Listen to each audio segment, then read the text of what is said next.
Have you ever tried picking up pennies in front of a steamroller? Well, let me tell you from experience, it's not fun. Today's video, we are diving into what the Wall Street Journal recently called a gamma trap and why so many institutions and pension funds are participating in a trading strategy that is analogous to picking up pennies in front of a steamroller. Let's dive in.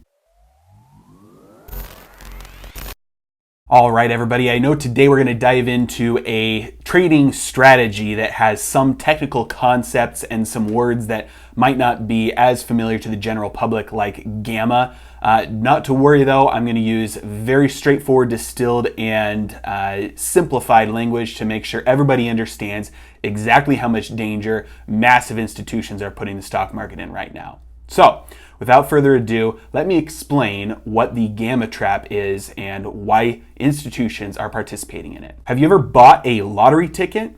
Well, obviously, when you buy a lottery ticket, there's somebody on the other side of the trade, right? You spend your $1 or your $2, and if that lottery ticket ends up being the winning numbers, the lottery company is going to have to pay you the $1 million or $100 million or however much the jackpot is. In order to hedge their bet, the lottery company knows that they have at least that amount of money in reserves in order to pay up in case you have the winning numbers. Clearly, this is a very profitable strategy for the gambling company and for casinos, as they're all weighing the odds and moving the numbers and changing the price of bets all day long on bets like this so that if a win ever comes along, it's not going to wipe them out. Well, it turns out you can do a strategy similar to playing the house with the stock market, and you can sell bets that stocks won't fall past a certain point. This is called using options, and more specifically, it's called selling puts.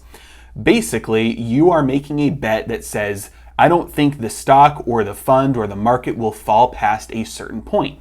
And for you making that bet, you collect a small fee. This is, like I said, analogous to the house selling the lottery ticket. They collect a small fee in order to compensate themselves for the fact that they don't believe the market will fall past a certain point. Well, like in the example of the lottery ticket, there's always another side of the trade. And usually when you're placing a trade in the stock market, it's not another person or another institution on the other side of the trade. It's somebody called a market maker or a dealer. Right? And so you're going to have somebody on the other side of the trade that is basically buying this lottery ticket. But market makers are not in the business of gambling either. What they do is they hedge their bets as well. And so because they own a bet that says the market will fall, they want to make sure they don't lose money. And so they would lose money if the market went up. Well, if you have a bet that says you're going to lose money if the market goes up, the only logical thing to do to hedge your bet is to buy the market. And so on one hand, you have a bet that says, I make money if the market goes down and I lose money if the market goes up. On the other hand, you have a bet that says, I make money if the market goes up, but I lose money if the market goes down.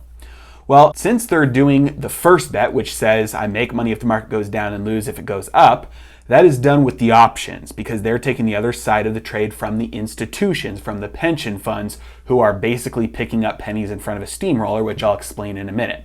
But in order to hedge themselves, they actually have to buy stocks. They have to buy a certain amount of actual stocks in order to compensate themselves so that the bet goes sour, they actually own the market.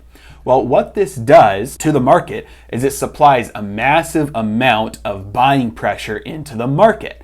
And so every time you have these dips in the stock market, a lot of institutions come in, pension funds and institutions will come in and they'll sell a bunch of puts. They'll collect their premiums that say, I don't think the market is going to go down past this. They're making a bet. And what that does is it makes everybody on the other side of the trade who's hedging their bets have to buy the stock market, which turns out to be kind of a self-fulfilling prophecy because it drives the market back up. All right, so what's the danger in this? Well, it comes into play when the institutions are wrong and they make the bet and then it actually does continue to go past. Because with these bets, like I said, you're picking up pennies in front of a steamroller. You might get paid a couple $100 or a couple $1,000, or depending on the size of the trade, maybe it's even $1 million or a couple $1 million.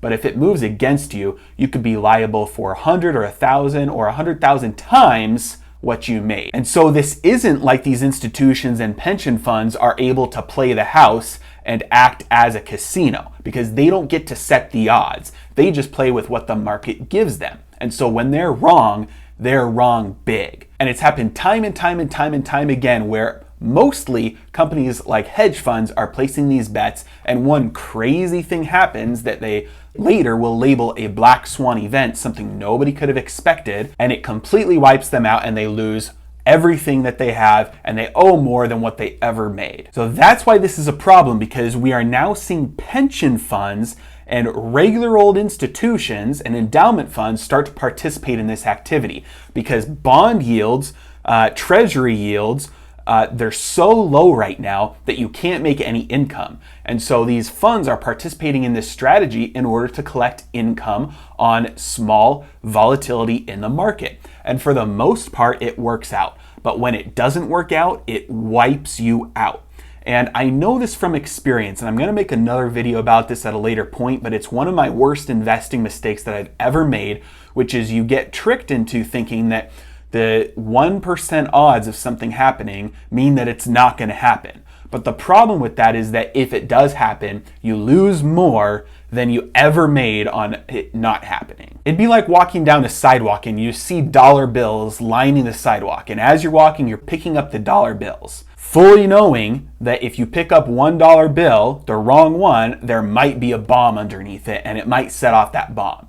Well, would you continue picking up these dollar bills even if there was only a 1% chance you might pick up the wrong one? Of course not.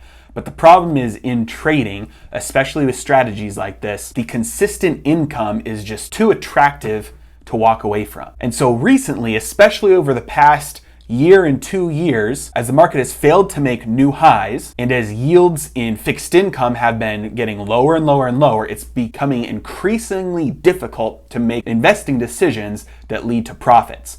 And so companies and institutions and pension funds are under more and more pressure to perform. And so they resort to these strategies that have a very low chance of failure, but when the failure hits, a very high magnitude of loss. And so the lesson to take away from this is to not participate in the same strategy no matter how attractive it looks, because you never want to use an investing strategy that makes you a little bit of money consistently with the chance of losing you a lot of money. It's just not worth it. And as this strategy becomes more and more popular, what we're going to continue to see is this coiling effect, where the market builds up a ton of energy and you see very little volatility for a very long time, and then out of nowhere, you see a massive burst of volatility and a huge move. And the other takeaway is even people operating conservative things like pension funds can start to employ strategies that can literally bankrupt them. So educate yourself financially, learn how to manage your own money, and then you won't have to trust that somebody who says they're smart has your best interests at heart. Short video for you guys today. I hope you guys enjoy the weekend. Thanks so much for watching, and you guys have a great day. Thank you so much for watching. I really hope you enjoyed the content. I try and put out as much content as I can, especially whenever there is something new happening in the market.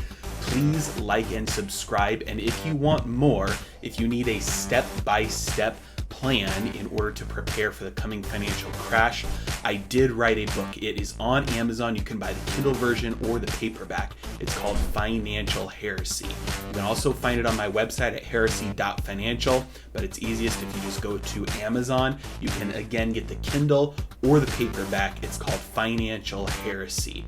Thank you so much again for watching. Please like and subscribe and share. You guys have a great day.